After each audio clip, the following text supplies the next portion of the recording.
Welcome to another episode of Agency Ascend podcast, where we spotlight journeys and successes of independent insurance agencies within the Comerica Agency Alliance network. I'm Chad Brummett, the COO at Comerica Agency Alliance, and with me today, as always, is Mr. Chris Lacey, our managing partner, and Cameron Moore, the founder of ProCo Insurance. Yeah, actually pretty excited about having you on the show today. So ProCo joined us about 2 years ago. He was our Blazing Star recipient for last year as one of the new up-and-comer agencies, as well as became an entrepreneur in probably one of the hardest marketplaces known in existence for the last 2 years. So glad to have you. Glad to see that you're thriving and succeeding even in this marketplace. So congratulations and welcome. Well, I appreciate y'all having me. It's an honor. Yeah. I'm pumped. And yeah, you said it. The market has been only crazy since I got into insurance. So I'm looking forward to the easy market. Yeah. The contracts are starting to open up. Yeah. That'll be a different landscape for you. So, I mean, just to start, tell me what got you interested in the insurance marketplace to begin with? Man, to tell you the truth, I kind of tripped and fell into it. I mean, I was headed to law school. I graduated from Texas Tech, headed to law school. Couldn't really afford it and didn't really like it. I took one law class and it was tough. Wasn't my thing. So I put my resume out there, got hired by a big corporate insurance company that I'm sure a lot of people know. But I got in there and I didn't really like the way they did things, but I got to about my 1 year mark and started seeing what renewals could look like. Looking at my cash numbers and everything. And I was like, that's interesting. My day job is time investment for my future. That residual income, that's something you don't find in a lot of sales positions. So I got interested, and then right around that time, COVID hit, and there was an opportunity. You know Kyle, my business partner, who is a mentor, and he was the opportunity. He was kind of like the money behind everything to keep us up. Did you meet Kyle before, or has he always been kind of a mentor? Yeah, he has been my mentor since 17. So he owns a number of businesses, but the main one that I knew him through was McCall Property Management. And so I worked for him and did some odd jobs for him and kind of earned some more opportunity throughout college. All 4 years that I was at Tech, I kind of did some jobs for him when I'd come home, or sent out 1099 statements, little things like that kind of showed me the responsibility of a somewhat corporate business. And so we got together and it just worked out. And that's when we found you guys. Yeah, and for our audience, do you function more in commercial, personal, both? Trying to function more in commercial. I enjoy the process. I enjoy the business owners themselves. I think in a lot of ways we're like-minded. And also I just think it's stickier, the personal line side has become so shoppy, it's really shoppy and I still have a lot of loyal clients. I'm happy for that. I'm blessed for that. But, at the end of the day, people are trying to save money. Things are expensive, and business owners trust us to advise them more. So right now we're trying to pivot more to a more commercial based insurance agency. What would you say is the niche that you're currentently targeting? Investor portfolios that we're writing on programs, and then big apartment complexes, condo associations, things like that. Yeah.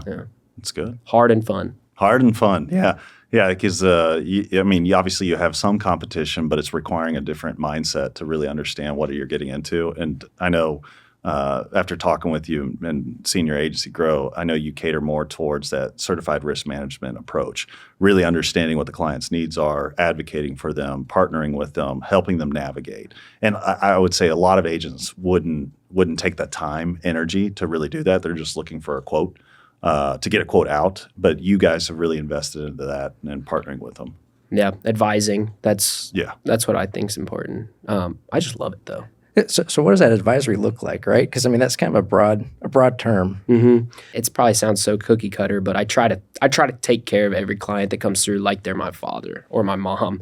I want to do right by people. I always say, throughout this experience, I was 23 when I got here, so coming up on 28 now, I've learned a lot, and I've learned that if you do everything with efficiency, with integrity, and with honesty, it's hard to fail. It really is. So advising them in an honest manner, doing right by them. There's a lot of times that if I'm not the right option for them, I will advise them to go a different direction if I can't provide what they need. And I think it's important to remain honest in a world that's losing that, I'd say. Absolutely. And that's I know my background, that was always a key as well, is knowing what you do and what it is that you do it really, really well, If it's outside your wheelhouse, get them over to somebody else. They'll take care of them just as well as you would, right? Good business comes around. Yeah, absolutely. I mean, we see the same thing when we're advocating with agents and trying to win them over to the network side. If I'm not going to be their best option, I'm going to tell them, and we're going to find them the right options to be able to manage well. But if I do feel like we're going to be the best, I'm going to be fierce about it. And I know you all share that same mentality, so it's very beneficial.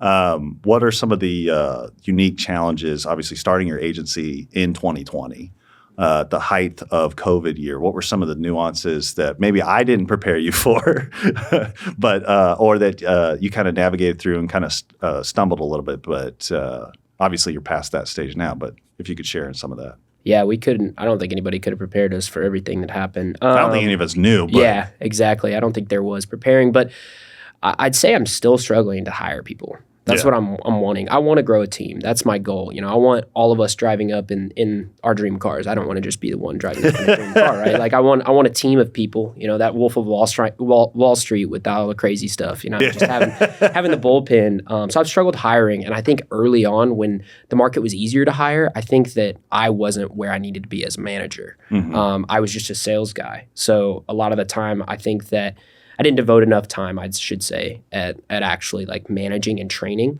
Hired a lot of people who were green to the industry and didn't realize that you really work for your employees when you do that. And so I think at the time I was playing golf with referral partners and still building those relationships, but like I had guys in the office that needed me there, and I didn't understand that at the time. Young and dumb, I guess I should say, but. That I think also with the commercial pivot, because I came from personal lines heavy. So, my first commercial deal was an E&S nightmare that had $1 million fire loss, and I closed it, and it was, like $95,000 in premium, and the biggest premium I'd ever seen was like $19,000 before that because I was in personal lines. So navigating that and seeing the difference, they're similar in some ways, they're different in a lot of ways. I'd say that as well, but. I'm struggling now to hire, to really figure out this, this next stage of growth, it's just not me being in the office. I think you make a valid point. It's helpful as any new person that's starting off or any new team member to see kind of some of that experience in action. Be like, that's why I joined this. And you're really displaying, as the leader of your organization, you're really displaying that and putting it on display, as well as your ethics, how you take care of your customer. All of that imparts wisdom and starts to mold the team that you're leading up. Yeah. The energy you bring into the office, I think, is the most important. I really do. And we always got to be Santa Claus when the proverbial crap hits the fan. Yeah. We've got to be able to take it in stride, right? 100%. Yeah, and I think that's what I was lacking. I thought, hey, I'm doing the same thing that got us here, right? Like the business has grown. These guys got to understand I'm still building this relationship. But, I wasn't able to have perception and put myself in their shoes and say, I would like to see my boss in office every day. I'd want to see them bringing in the energy because I'm sitting here and I've got what he taught me on paper, but I need help on how to say this, and I wasn't there. All right, so I think I lost some good guys in that, but I've learned my lesson, and now when the market gets a little bit easier to hire, I think we're, now that we've got some more capital, I think that's our next step is start building out a team. What does that future team look like? I want sales right now. So we use a VA currently. He's awesome. He's out in Nicaragua, and great guy, takes care of me in a lot of ways, does PA stuff as well. So he's doing some personal stuff for me as well, but he's also running the CSRs, He's the only one right now, but I think the next point would be to bring on at least 3 agents that are running. I want at least 3. Somebody gave me some good advice recently that you need to hire in 3s.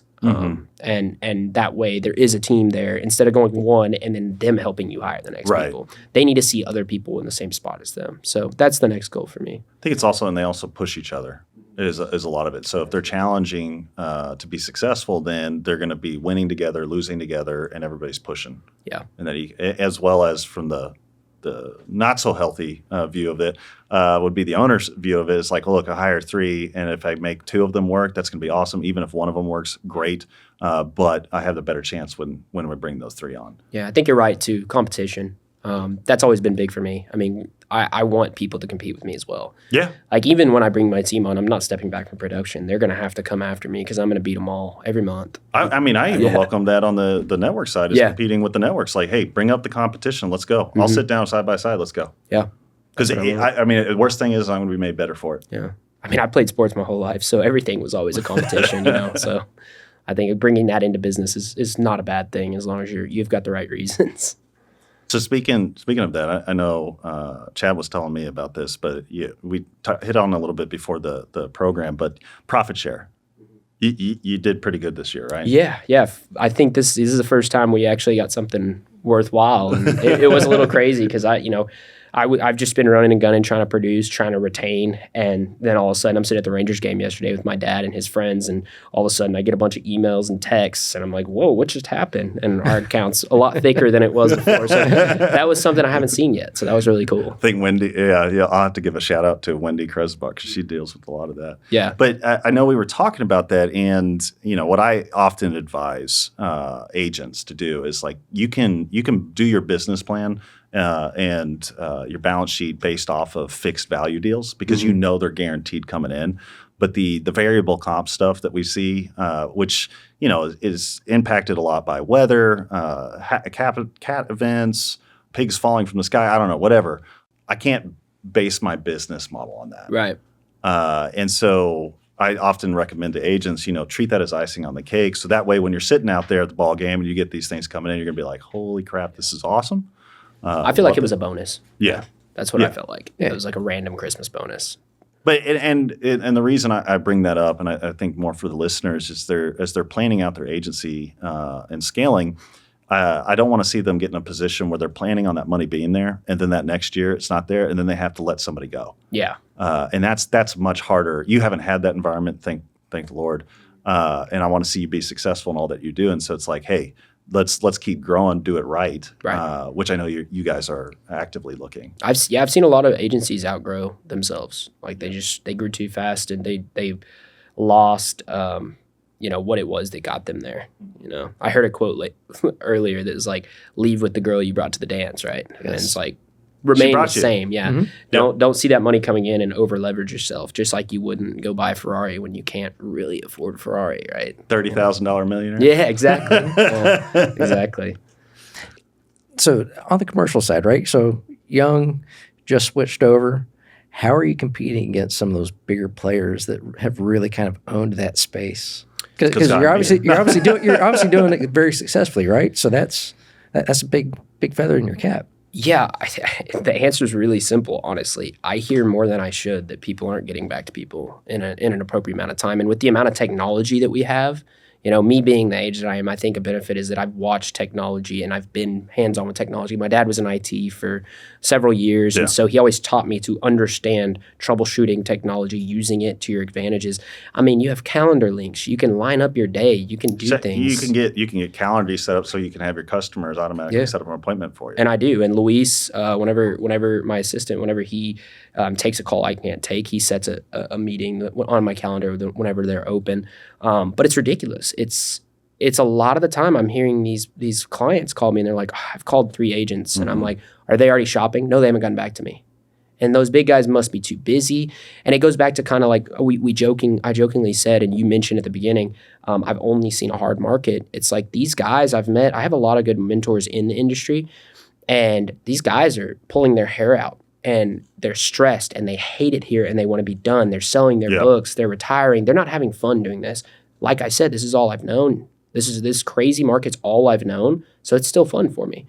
Well, and if any of those are listeners right now, obviously you want to call ProCo because he's interested in buying that agency, maybe bring over some of that staff. Oh, absolutely. Yeah, we are definitely trying to buy some agencies, and we had a good one last year, honestly, and a big part of the profit share from one of the carriers was because of that. So that already returned a pretty solid amount of investment for us. But yeah, man, it's just over communicating. It's like picking up the phone, taking care of the people that you talk to when you talk to them, committing to a turnaround time, being honest about it, not saying, hey, I'll get it for you this. Yeah, you're demonstrating an accountability to your customers. And, you're not just sitting back going like, hey, I'm an insurance guy. I'm just going to go golf and do whatever. You're saying, no, I'm going to be accountable to this. Whether I'm on the golf course, whether I'm at the family table, wherever I'm at, I'm going to take care of you. So give me a holler. Goes back to the efficiency too. That's just what it is. It's efficiency. And I think, why am I beating out those guys when they probably know more than I do? It's because I think that I find a way to be more efficient. I don't really hang my head on when things get too stressful, when things keep coming in. I'm not hanging my head because I've never seen the great market they had 20 years ago, right? So this is normal for me, and that's fine with me, and I'll keep pushing. So it'll be really interesting to see when the market gets back to normal. Whatever that looks like. Whatever that looks like, right? What's the new normal? It is what that looks like for your organization and how much growth you'll be able to put on that fire at that time, right? Yeah, I'm looking forward to it. We don't know what's next as far as what that looks like we said, but I'm excited to see something normal. So what type of tech are you actually using, or is there anything big on the horizon that might be coming down the pipeline for you? Yeah, I've been a big proponent of better agency. I've done what I could. I actually met him here at a COE meeting the first time. Nick Ayers, shout out to him. He just went through a big sell. He sold the Glovebox, and I've been using Glovebox.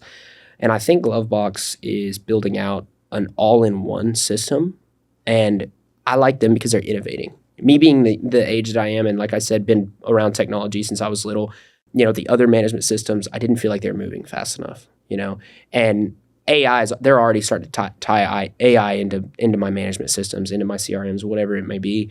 So I'm looking forward to that. I'm actually on some type of advisor board for them because I have both Better Agency and Glovebox. So we've been meeting with them a little bit about what we should keep, what we should scrap and stuff. So they may value my opinion slightly. I don't know. And then I use Canopy, obviously. Canopy is awesome.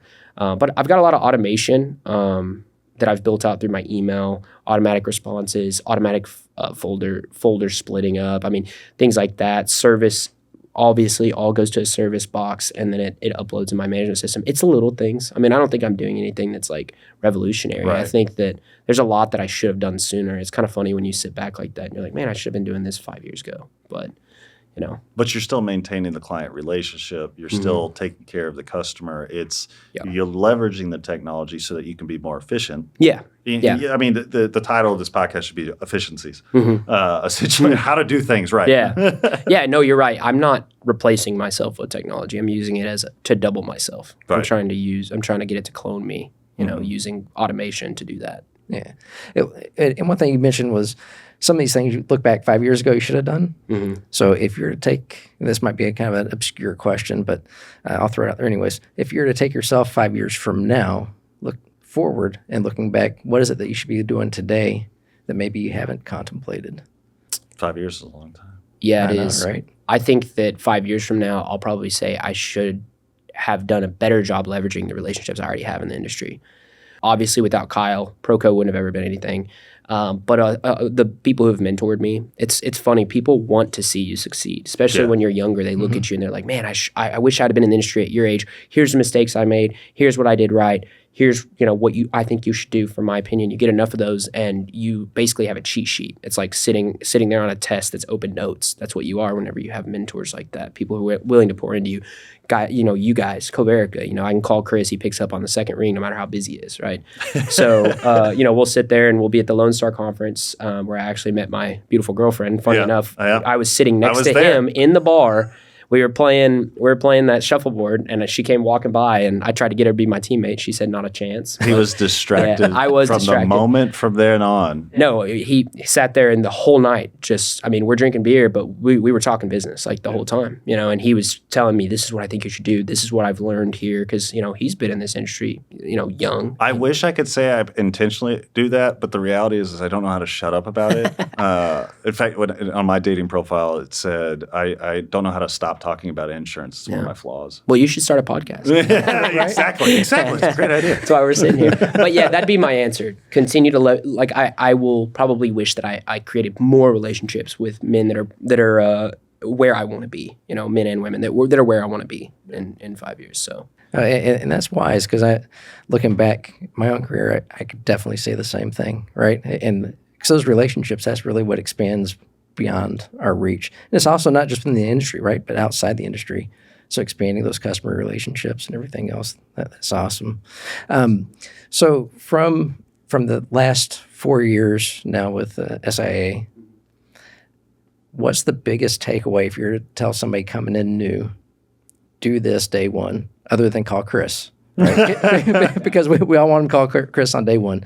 But seriously, right? So another young entrepreneur starting up, what's like that one piece of advice that you'd give back to them the same way your mentors are giving back to you? Lean on them. I mean, Comerica does, care. They always, since day one, they've made me feel like I was, y'all took a chance on me. Yeah, exactly. I mean, seriously, they took a chance on me. Where we came from, Kyle having never been in insurance, only having a number of other businesses, and then myself being in insurance for literally a year. And Chris looks at me and says, I'll take a chance on this kid. Like, we'll back him. And that's crazy. I was 23 years old and been in the industry for a year. And to my credit, though, you demonstrated that you did the research, you knew where you were going, you had a mission, you had a path forward, and you weren't going to give up. Yeah, that's never been something that I'm good at, is giving up. Exactly. I'm going to remain that way. But that's what I'd tell somebody coming in. I'd tell them to lean on these people.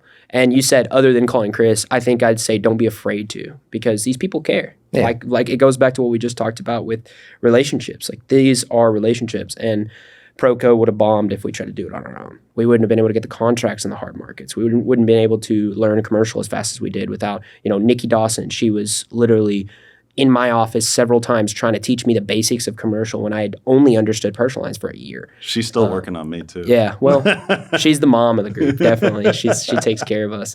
I told her I'd name drop her too, because she has done a lot for me as well. But yeah, it's just that. Just lean on the people that are here. They really want to be here. You're not just a check to Comerica. Like, they want to help you. Oh, absolutely. So with Nikki, I mean, she is an absolute phenomenal person, right? And the risk that Chris talked about, but he also mentioned something that's really, really key. And I think this is not just for new agencies, but also any existing, is having that plan, right? I mean, so knowing what it is that you're going after, how you're going to get there, what those milestones look like. How is it that, to your credit, at 23, you knew that's what you wanted to do, how you put that together? Because I can tell you, Chris is a sometimes cynical, critical cookie to crack. So thanks. I'll take that as a positive. And I mean that in the best possible way, right? But he is that way because he's protecting all of our member agents, right?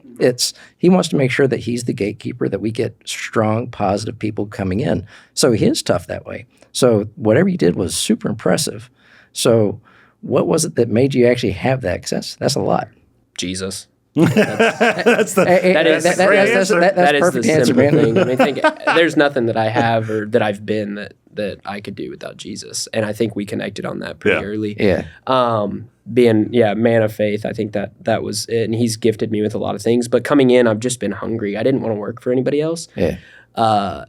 When I was at the big corporate company that I was at and seeing kind of the hierarchy, it was like my biggest complaint was just these other people who were dictating what I would do day to day, where I would spend my time, what I could write, what I couldn't write, what I was being paid. And it was everything to get away from that. It was like, I want to be my own boss. I'd rather fail at 100 different things trying to be my own boss and trying to do my own thing and walk my own path, than listen to somebody else and slightly succeed.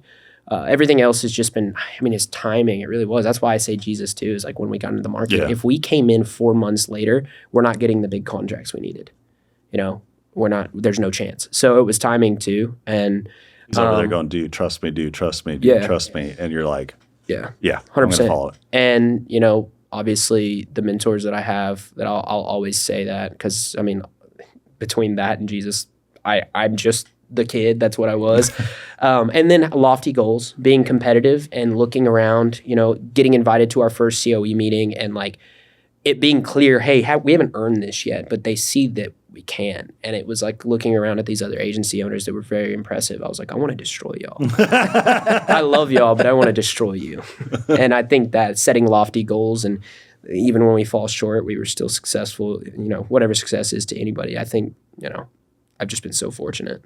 That's awesome. That's what it is. Yeah, I think faith plays an important role for not only your character development, but when the proverbial stuff hits the fan, being able to push yourself into that next stage and knowing that, hey, God goes before me. I'm just following what He says to do, and He told me He has me here. If you have that, that's going to give you that inner strength to basically deal with the nuances that are coming and being flying at you at 1,000,000 miles an hour. You're not going to be the old guy that's sitting there pulling your hair out going like, I can't deal with this. It's going to be like, no, this is the time I need to buckle down. I got to be that advocate for my clients during this time. I got to take care of my family. I got to do all of these things. So it's buck up, let's go. Yeah. Yeah, and I think that another thing that I realized over the last 5 years is that being that young, kind of arrogant kid, Jesus kind of melted that arrogance into just like faith. I think that's what it was. It's just like faith and like solid confidence in that, if I'm doing everything right, I don't have anything to fear. Going back to the integrity aspect, I don't have anything to fear if I have integrity. Yeah, it's good. Absolutely. And that lack of fear also helps you charge forward through that tough market, but also is patience, right? Because this market has tested a lot of people's patience. So giving you that ability to stick through it. I'm not a very patient man. Still. I don't think any of us are. I'm not, but I'm working at it, Yeah. Fair enough. So moving forward, your commercial growth looks phenomenal for the year. Start hiring people. Start hiring some people. What is it that you would look for more support outside in the industry, right? This is that opportunity for that open mic call, right? What is it that we could do to help ProCo, or that? I mean, it really is like trying to find good teammates. Like if y'all could push people our way that maybe don't align with what Comerica's trying to do, and you think they would align with ProCo more, because that's what it is. It's alignment with personalities. Well, and even if we find some agencies that have some of that staff that you could look to acquire, because I know you're actively doing that. I will say, and as a benefit to some of our listeners, we do utilize something called Culture Index, which we're a big fan of. But it's a assessment tool that we can see kind of what are your God-given talents within an agency. And obviously you work through us. It's free. It's part of our membership and offering. So we can sit there and identify, okay, if you got a candidate, to have them take this assessment, I'll partner with you to say, okay, this is where they're leaning towards. If they're customer service or they're sales oriented, what that autonomy drive looks like.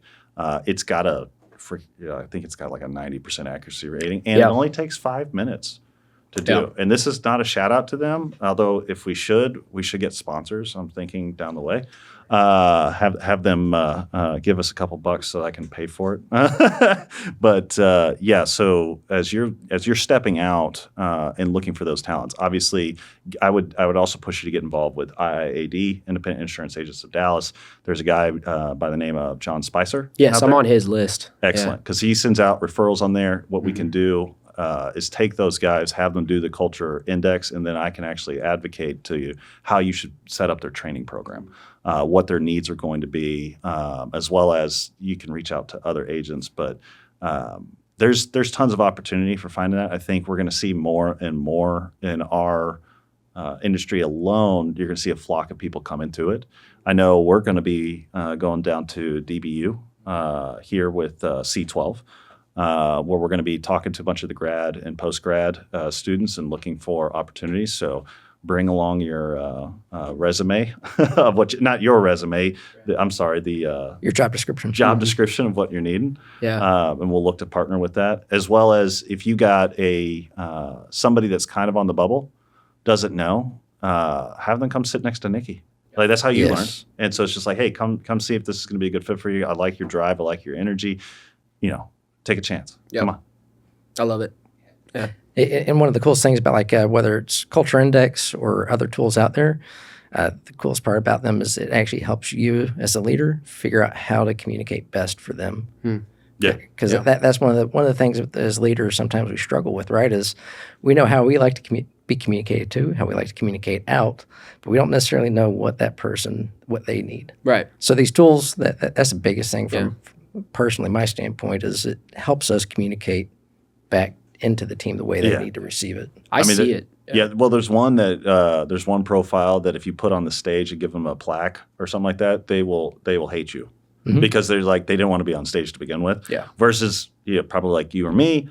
Love you put me on stage. Yeah. Hey, well, you more so than me. I like to be the guy in the back room that nobody knows is there, that gets to run everything and get left alone. That's usually how I'm as extroverted as I could be. See, I'm an introvert. I know insurance. That's all I know. Like, leave me alone. No, it's interesting you say, I mean, I should do better with in historically using the index, because my background from college, what I studied psychology, and I read a lot of books that are psychology, focused, and I'm so nonverbal interested cues, in it. checking, A lot of things like that. So it's no brainer that an index can basically predict what their psychology, like where they come from, their psychological factors that will affect their job and what they're doing for us, with us, whatever it may look like. I can see it's important. So let me get this right. Psychology, law school. That was the goal. Yeah. Insurance. Insurance, right? Yes. Okay. I may have not just didn't know what I wanted to do. Yeah. But when I was studying all my friends, it's funny, all my friends were in the business school at Texas Tech. And I was actually going to mention I'd like to get a booth there at one point in the business school. I didn't go to the business school because I just thought of college as being like, you know what, I want to do something I'm interested in and then go into law school. So psychology, I just gravitated towards it. I was undeclared, and I took a freshman intro to psychology course, and it mind blown explained to me basically what everybody was around me, and I could see things differently. Like I actually got more patient with people. It was weird because I understood that 99% of the time what they do has nothing to do with me. And that's why your girlfriend was attracted to you. You had patience. Maybe, that's what it was. Don't ask her on camera if she thinks I'm patient. No, it really is. Everything's psychology. Yes. Everything it's mass psychology. So all right. So I'm a little bit of a psychology geek myself. So what area of now psychology? you're going to start talking about left brain, right brain. Just one quick question. So what was it? Was it like IO psychology? I don't even know what that is. Industrial organizational psychology. Because that was actually my undergrad. It was like an undergrad intro course. It was just the basic like functionalist versus conflict theorist. But it just kind of taught me this guy, I can't even remember his name, the professor, but he was tenured, so he did whatever he wanted. He was an amazing guy. Was also on the side a pastor. And so it was a really interesting dynamic because you see a lot of those psychologists, are atheists or something because they're more science-backed, but he wasn't. So he brought in Christianity and as a whole and kind of brought it into psychology, and it made me see people in a different way, like why somebody may lean more towards feeling like victimized, or what leads people to destroying their life out of nowhere, just different things, things that you see. All of us have the fruits and nuts in our families, and we're like, why are they like that? And then you start learning more as you get older. It just taught me how to better, I think, if you don't have any fruits or nuts in your family, you are probably the fruit or the nut. Yeah, exactly. That's right. Exactly. Look in the mirror. But yeah, it was just the basics, and I'm not, as well studied in whatever you mentioned. I had never even heard that term either. What did you say? IO? IO, industrial organization. Okay, good. So I wasn't the only. No, I had no idea. Well, I mean, so in my experience, I went to business school. I took psychology as an opportunity because I figured it was going to be an easy class. I got into the first I dropped it because I was like, they were going left brain, right brain, and I was thoroughly just like, I thought I was an intermediate, and I was like, no, I'm going to stick to business. That's logical. This is not, to me, was not logical. I don't know. To me, psychology makes things more logical. It makes intangible emotions make sense to me. When somebody does something that doesn't make sense. You're saying intangible emotions. I first have to know what emotions are. See, exactly. Yeah. I'm not Mr. Spock. I'm Mr. Spock. Yeah, exactly. Live long. My best example is, and we kind of got off topic, but my best example is like driving down the road. Somebody cuts you off and then flips you off. It's like most people have a reaction to that, but because I'm so interested in psychology, understanding immediately Did that person have a bad day? They've got something going on I can't understand. You have no idea what they're going home to, what they're coming from. If they just came from the hospital and somebody's dying in their family, you have no idea what's causing that. So knowing to back off and not act aggressively has helped me in a lot of ways, obviously with driving, but also in business. If somebody snaps off at you, in my interpersonal relationships, if somebody snaps off to you, hey, instead of like reacting and taking it personally, which I'm not perfect, obviously, but instead of immediately taking it personally, getting to a place of, hey, where's this coming from? Where's your heart at? And Macy probably hates that because I always say that. Where was your heart here? Like, where are you coming from? And it helps in business big time. I think it does because it doesn't let the clients get to you that freak out. And that's what I mean by psychology's made a big difference. Oh, absolutely. Well, but then also it teaches you how to listen and try to find what the underlying real concern is.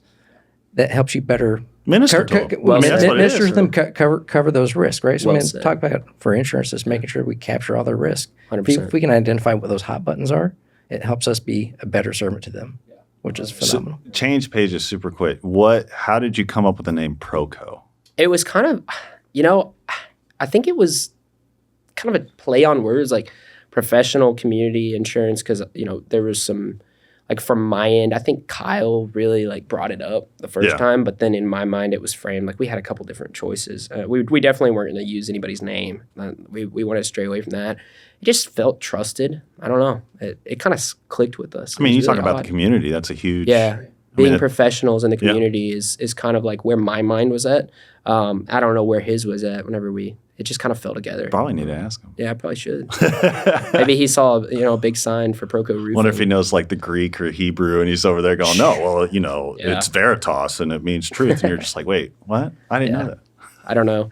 I like to say, whenever somebody asks me, I like to jokingly say my old company had no professionalism and they didn't care about their community. So we're trying to do it the right way. That is perfect. That is perfect. Well, Cameron, thank you so much for your time today. It's been an absolute pleasure having you on with us.